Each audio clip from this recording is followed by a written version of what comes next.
नमस्कार, मैं हूं कुमार अनिल। बिहार में राष्ट्रीय जनता दल एक दोराहे पर खड़ा है।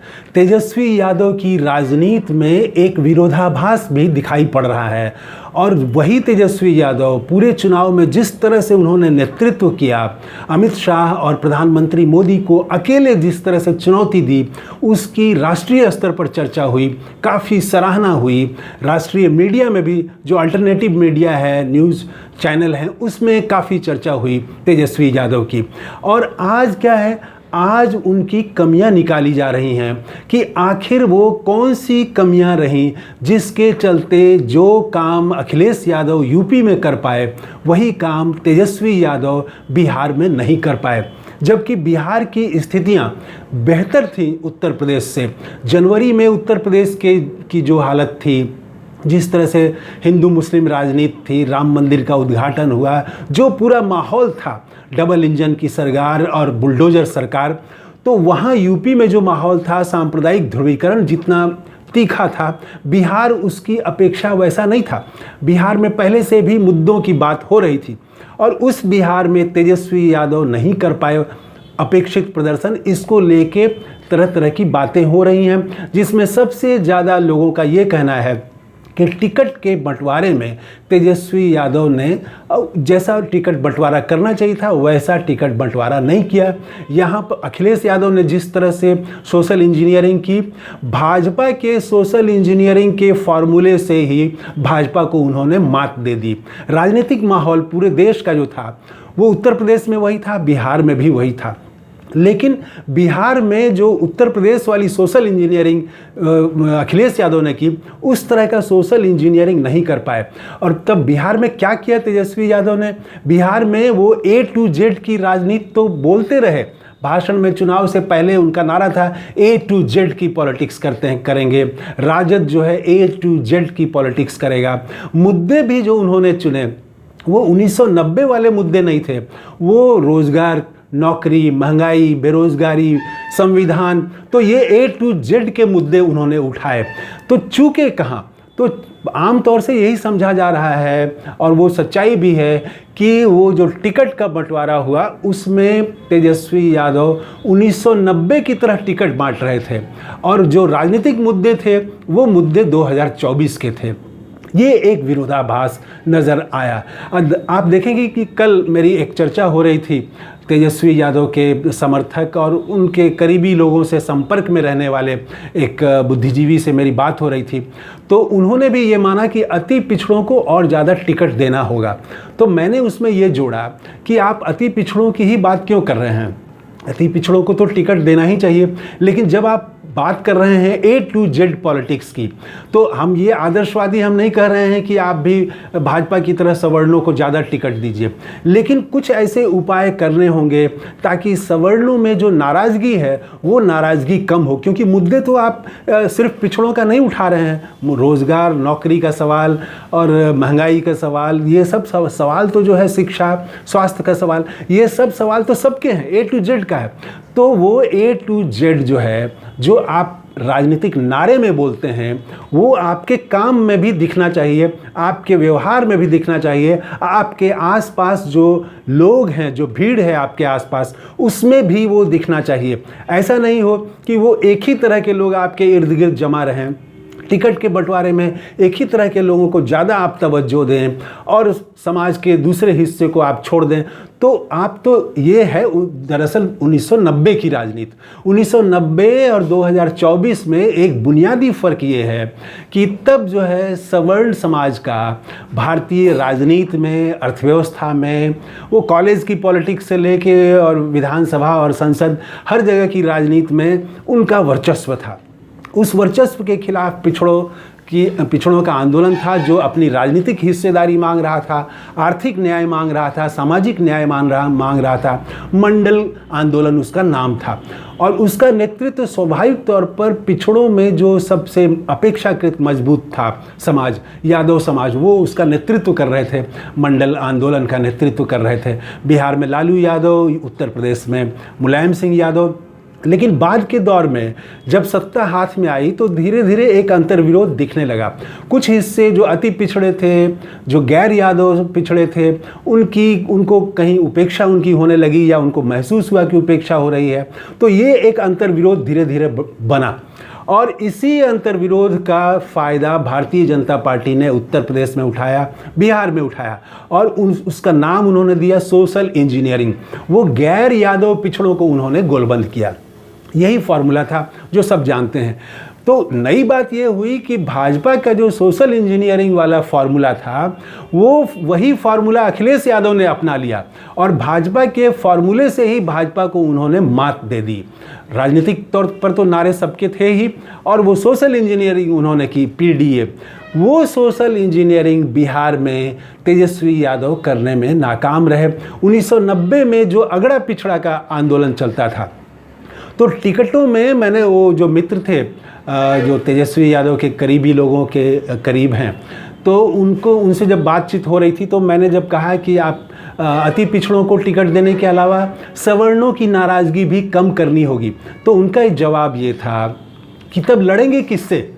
तो कहने का मतलब है कि वो अभी भी 1990 में जो पॉलिटिक्स चल रही थी वो एक धारा है कि हमको फॉरवर्ड बैकवर्ड करना है। इसका लाभ भी कई जगह मिल जाता है, जैसे कि मुंगेर में वहाँ पर फॉरवर्ड बैकवर्ड की स्थिति हो गई, वहाँ राजद को इसका लाभ भी मिला।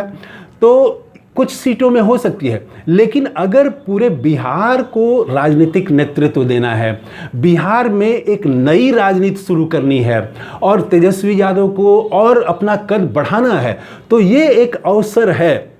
ये जो दौर है, इस दौर में वो 1990 वाली स्थिति से निकल जाएं, निकल के जो वो राजनीतिक नारा दे रहे हैं, जो राजनीतिक मुद्दे उठा रहे हैं जनता के, ए टू जेड पॉलिटिक्स और ए टू जेड के मुद्दे, तो वो मुद्दे और वो राजनीति को व्यवहार में भी रिफ्लेक्ट होना चाहिए।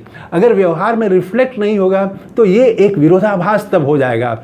और इसीलिए मैं ये नहीं कह रहा हूँ कि राजद ने बहुत ख़राब किया, राजद ने अच्छा परफॉर्मेंस किया, उसका वोट प्रतिशत भी बढ़ा, भाजपा की सीटें भी कम हुई, लेकिन तब भी अपेक्षा जो थी, जो पूरे देश का माहौल था, CSDS की तो अब रिपोर्ट भी आ गई है कि किस तरह से एंटी इनकम्बेंसी पूरे देश में थी और वो उत्तर प्रदेश में भी थी, बिहार में भी थी।